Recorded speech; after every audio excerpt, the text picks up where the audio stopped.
Good morning students, welcome back to my YouTube channel English वाला। Dear students, तो आज का वीडियो मैं आप लोगों के लिए लेकर आया हूँ क्लास 11th का जो आप लोग अभी अभी पेपर देकर आए हैं उसका आंसर की। जैसा आप लोग का तैयारी था उसके हिसाब से क्वेश्चन बहुत ही इजी आया और उस हिसाब से देखा जाए तो 40 मार्क्स का एग्जाम में आपका 40 मार्क्स कंफर्म है। इसीलिए डियर स्टूडेंट्स कहा जाता है कि मेहनत कभी बेकार नहीं जाता है। जैसा कि आप लोग का पूरा 11 के सेशन में आप लोग जिस तरीके से मन लगाकर पढ़े थे उसका रिजल्ट आने से पहले ही आपको पता चल गया कि आपका आंसर कितना सही होगा। आपका 11th एग्जाम जो इंग्लिश सब्जेक्ट का रहा उसमें कितना मार्क्स आपको आएगा। पहला क्वेश्चन स्टार्ट किया जा रहा है। पैराग्राफ को तो मैं एक्सप्लेन नहीं कर पाऊंगा क्योंकि वीडियो बहुत लॉन्ग हो जाएगा, लेकिन मैं केवल आंसर बता रहा हूं। पहला क्वेश्चन है, हु वाज उल्लास मंडलिक। उल्लास मंडलिक कौन था? I think Ullas Mandlik paragraph passage के माध्यम से पता चला कि Ullas Mandlik was a loom owner. Next one is, where did Hariya fall. Hariya कहाँ गिरा? आई थिंक वेल में, कुआं में गिरा। नेक्स्ट है, how did Mandlik climb down the well. Mandlik जो था कुआं में कैसे उतरा? तो with the help of rope, रस्सी की सहायता से। क्यों उतरा होगा? आप लोग को शायद पता होगा पैराग्राफ के माध्यम से, शायद हरिया को बचाने के लिए। नेक्स्ट है, Which of the following did Hariya's father express on receiving his son? हरिया के पिताजी जब शायद कुआं से उसको रिसीव कर लिए होंगे तो वह कैसा अपना एक्सप्रेशन एक्सप्रेस किए? Gratitude, relief, anxiety, peace. तो ग्रेटिट्यूड हुए, बोले तो कृतज्ञ हो गए। Passage which means same as go down. Go down का मतलब नीचे जाना। नीचे जाना का मीनिंग जो है पैसेज के माध्यम से आपको फाइंड करना है जो इसका मीनिंग सेम टू सेम हो जाए। तो पैसेज में आप लोग देखेंगे डिसेंडेंट अवश्य होगा, आंसर यही होगा, डिसेंडेंट होगा। नेक्स्ट है, in a formal letter receiver address includes. Dear students, यहाँ पर आप ध्यान दीजिएगा, यहाँ पे बोल रहा है कि फॉर्मल लेटर में। नेक्स्ट है, while writing articles where should the writer mention his her name. Writing articles लिखने के दौरान जो राइटर्स होता है, राइटर्स अपना नाम कहाँ पे मेंशन कर सकता है, मतलब राइटर का अपना नाम मेंशन कहाँ पे करना चाहिए? तो एट द टॉप, टॉप में भी नाम मेंशन करने चाहिए, एट द एंड में भी। इसलिए ऑप्शन नंबर सी सही answer. The purpose of invitation is to. Invitation का मेन पर्पस होता है इनवाइट करना। इन्विटेशन हम लोग इनवाइट करने के लिए ही यूज करते हैं। नेक्स्ट है आपका, in report writing narration of the event is always written in. जैसा कि आपको क्लास के दौरान भी इस क्वेश्चन के बारे में 2-4-5 बार तो मैं बता ही चुका था कि रिपोर्ट जब हम लोग लिखते हैं तो उसमें जो लिखने वाला होता है वह इमीडिएट पास्ट फॉर्म का ज़्यादा यूज करता है, क्योंकि रिपोर्ट राइटिंग ही होता है पास्ट इवेंट को एक्सप्रेस करने के लिए। नेक्स्ट है आपका, I dot dot dot a letter when the bell rang. यहाँ पर होगा, इसमें आएगा answer number B is the right answer. I was writing a letter when the bell rang. Next है, he spoke dot dot dot was right. He spoke what was right. This is the right answer. Next होगा, Rohan is dot dot dot tallest of them both. इसमें answer होगा the. क्यों the होगा? क्योंकि tallest superlative degree से पहले the. Next है आपका, choose the grammatically correct sentence for the given jumbled word. Jumbled word से करेक्ट सेंटेंस आपको फाइंड करना है। जिसका आंसर होगा it will take a year to learn to ride. This is the right answer. Next होगा the two thieves yesterday caught police. इसका suitable sentence होगा the police caught two thieves yesterday.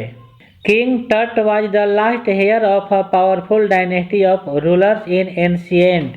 King टट जो था अपने वंशज का, अपने साम्राज्य का अंतिम पावरफुल शासक था।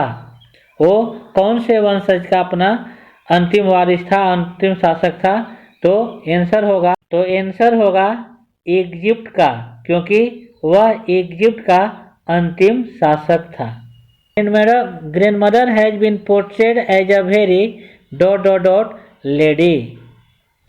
इसका मतलब यह हो गया कि ग्रैंडमदर का जो पिक्चर जो था वह एक बहुत ही लेडी का था। अरोगेंट, अगली, प्राउड, रिलीजियस। हाँ, मैं आपको यहीं पे बताना चाहता हूँ कि आप लोग यहीं पे गलती किए होंगे, जो कि आप इसमें टिक लगाए हैं ना एरोगेंट पर। नहीं, ग्रैंड मदर रिलीजियस टाइप की लेडी थी, वह बहुत ही रिलीजियस टाइप की लेडी थी। नेक्स्ट होगा when did narrator Gordon Cook set sail for Australia. Narrator जो है गॉर्डन कुक अपना यात्रा जब स्टार्ट किया वेव वाल्कर से, तो ऑस्ट्रेलिया के लिए वह कब स्टार्ट किया? तो जुलाई 1976। ये आप लोग सही लगाएं, ठीक। नेक्स्ट होगा George wife was expecting a child after of their marriage. जो कि पत्नी जो थी एक बच्चा का उम्मीद कर रही थी, एक बेबी का उम्मीद कर रही थी शादी के कितने दिन के बाद? आई थिंक 20 साल के बाद। यही आंसर सही होगा। नेक्स्ट होगा which of the following is written by Vikram Seth. इसमें से चारों जो ऑप्शन दिया गया है, the birth, the tale of melon city, mother's day, Ranga's marriage, इसमें से कौन सा पोएट या कौन सा पोएम लिखा गया है विक्रम सेठ के द्वारा? राइट आंसर होगा the tale of melon city. इसके बाद आते हैं क्वेश्चन नंबर 20 में। शाहिद, आगा शाहिद अली, नाम तो आप लोग सुने ही होंगे। Shahid suffered from which disease. Shahid कौन से बीमारी से परेशान थे, ग्रसित थे? तो I think answer is cancer. उनको कैंसर हो गया था। नेक्स्ट होगा in the story Mother's Day story में who is the most neglected person. Mother's Day में कौन सबसे ज़्यादा नेग्लेक्ट, किसको वैल्यू नहीं दिया जाता था सबसे ज़्यादा फैमिली में? तो मदर को वैल्यू नहीं दिया जाता था। नेक्स्ट है who was finally hanged in the poem the tale of melon city. The tale of melon city जो पोएम है उसमें अंततः किसको हैंग किया गया था? तो किंग को, राजा को उसमें हैंग किया गया था अंततः। नेक्स्ट है आपका what was Andrew mentions professions. Andrew mentions का प्रोफेशन क्या था? तो आई थिंक डॉक्टर, क्योंकि उनका नाम ही है डॉक्टर एंड्रयू मेंशन्स। नेक्स्ट होगा mister coach was Albert Einstein's teachers. Mister coach जो थे अल्बर्ट आइंस्टीन के मैथ के टीचर थे। What time of the day is described in the poem the laburnum top. Laburnum top poem में कौन से time का जिक्र किया गया है? आई थिंक आफ्टरनून के टाइम का। यहाँ पे आप लोग यहाँ ये भी गलती कर दिया, अर्ली मॉर्निंग हो ही नहीं सकता है। आफ्टरनून के समय का जिक्र किया गया है। आफ्टरनून के समय में लेबनम का जो टॉप था वहाँ का पूरा कंडीशन था, पूरा येलोइश था।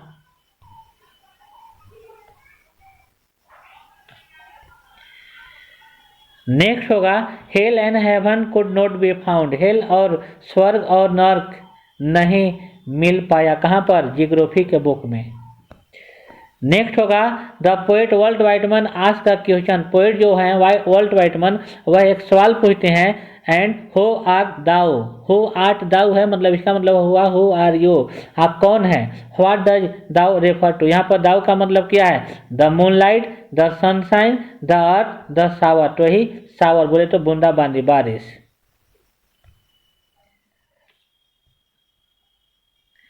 अ photograph has been written by, photograph जो पोएम है लिखा गया है, तो आंसर आप लोग इसमें टिक लगा है शर्ली टोल्सन, ये सही आंसर है। नेक्स्ट होगा the father in the poem father to son is ready to, father to son poem में फादर रेडी है किस लिए, फॉरगिव हिम, अपने बेटा को, अपने चाइल्ड को फॉरगिव करने के लिए, माफ करने के लिए। आप लोग को यह कल मैं वार्निंग देकर बोला था कि इस चैप्टर को, इस पोएम को पढ़ लीजिएगा क्योंकि उसमें से क्वेश्चन आएगा ही आएगा। तो देखिए बात हो गया है सही।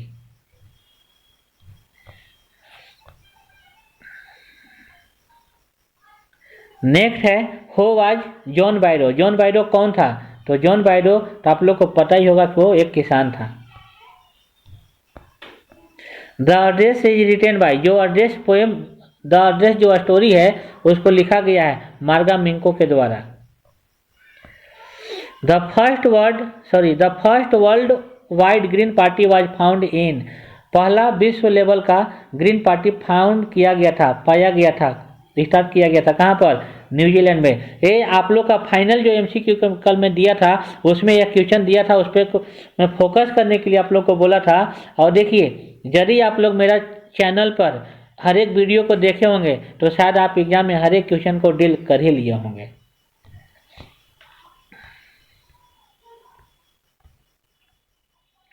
Next who discovered Tut's tomb, who discovered Tut's tomb, टर्ट का टॉम को कौन डिस्कवर किया, तो हावर्ड कार्टर ने, हावर्ड कार्टर ने। What was Wu Daozi last painting, Wu Daozi का लास्ट पेंटिंग किया था, तो पेंटिंग ऑफ ए लैंडस्केप, सही है। नेक्स्ट होगा, नेक्स्ट क्वेश्चन है the name of croaker Harris wife was, croaker Harris के वाइफ का नाम था क्या, मिली। होर is situated on the shore of, होर सिचुएटेड है कहाँ पर, क्या किसके किनारे पे, तो लेक मानसरोवर के किनारे में।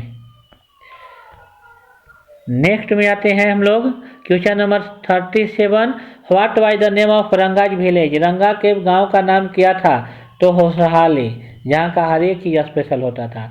The name of Mrs Pearson husband is, Mrs Pearson के हस्बैंड का नाम क्या था, जॉर्ज पियर्सन। नेक्स्ट है Shahid was fond of the music of Roshanara Begum, Roshanara Begum का आंसर सही होगा। नेक्स्ट है लास्ट क्वेश्चन होगा आपका, what was or were the hallmarks of the Gergolian tribes, Gergolian tribes का हॉलमार्क क्या था, तो उन लोग ट्रस्टी भी थे, वे लोग ऑनेस्ट भी थे, इसलिए ऑप्शन नंबर सी बिल्कुल सही होगा। एक क्वेश्चन तो आप लोग को 10-15 बार भी रिवीजन करवाएंगे, उम्मीद है आप लोग सही से बनाए होंगे।